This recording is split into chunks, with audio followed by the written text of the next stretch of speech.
Checking in now with the Liberty men's soccer team and catching up with the head coach of the Flames, Jeff Alder, as Liberty has some time to prepare for its next Big South opponent. That'll be the Radford Highlanders coming up here this weekend. And, Coach, as we look back to the Winthrop loss on Saturday, a very tough one to swallow, I'm sure, a 2-1 setback in double overtime. Tell us about where the biggest breakdown was there in that game. It was mental concentration. We blew an assignment, off a restart, and, we'll learn from it. We'll get better from it. I thought we generated some good chances. We showed the guys yesterday a number of our chances in the final third where we're just one pass away, one shot away from winning the game. And Winthrop's got a great team. He's got 9 seniors who start. He's got 3 of the most dangerous guys in this front third in the country going forward. But we thought we bottled those guys up and really felt we deserved a tie. And unfortunately, we gave up a free kick at the end of the game where 2 guys got tangled up off a throw-in. They ended up calling a free kick for them, and the guy scored a free kick that was a great shot. But we think it's more mental concentration than physical right now, and so we're trying to clean those things up. We shared with the boys yesterday they can't give any more. Their effort's been great. Just our execution in both boxes has got to be better, especially with these teams that we're playing right now. But we also shared with them, Proverbs 24:10 yesterday, which my wife had texted me before practice, and it says, if you falter in times of trouble, how small is your strength? Well, obviously we talked about Philippians 4:13 yesterday. I can do all things through Christ who gives me strength. We're powered by God, and we will not falter even though some things haven't gone our way as of yet. We feel things are going to turn here in a hurry. So we're heading in the right direction. Unfortunately, we've had 3 daggers this year, 3 of the most gut-wrenching losses I've ever been associated with. When you talk about Marshall giving up a goal at the end of overtime, you talk about ETSU where we go down there and we have a chance to get a tie. They call our goal back and they end up giving them a penalty kick and they score on a penalty kick. And then ultimately the Winthrop game, right here in front of us. And so that was a bitter pill to swallow.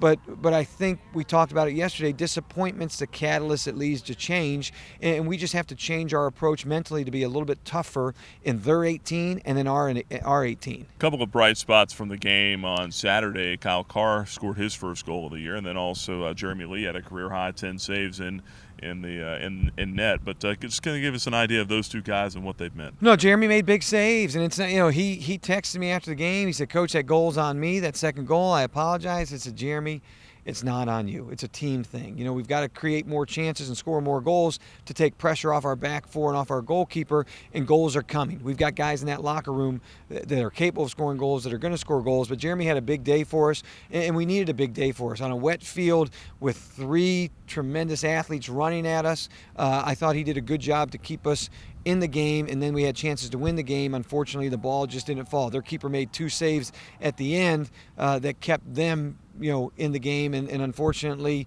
they made one more play than us. Kyle Carr scored a brilliant goal. We were able to get a combination play in the box. They blocked the first shot, deflected out to Kyle Carr, hit a great shot, and so I was very proud of that because he's a guy who's a good passer for us, tries to get the ball guys in certain spots, but he's also very good at striking a ball. Now, we shared with our guys yesterday, we had an 87% passing percentage in the second half, so our passing was good. We kept the ball good. Now it's just in the 18 saying, okay, I may have to go where my nose gets bloodied. I may have to just slide one in. It's going to be the ugliest goal ever, but there's no pictures on the scoreboard. We tell them that. They all count, and so we're just going to find different ways to generate more offense moving forward. But their effort was good. Their attitude was good. They fought to the death, and so I was so proud of that.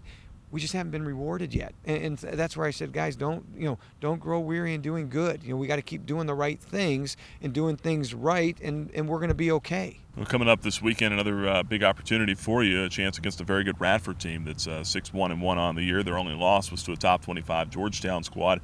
Give us a scouting report on the Highlanders. Well, they won the regular season title last year, and he's got everybody back from that group.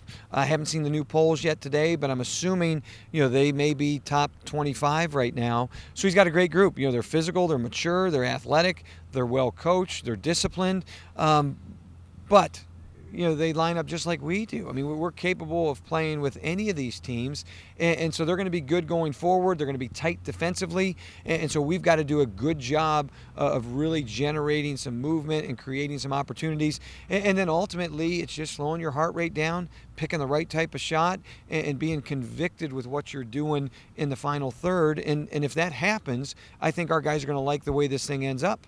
And hopefully you won't have to battle the rain again this weekend as well. You're right about that. That's the head coach of the Liberty Flames, Jeff Alder. Coach, appreciate your time. All right, thank you. Go Flames.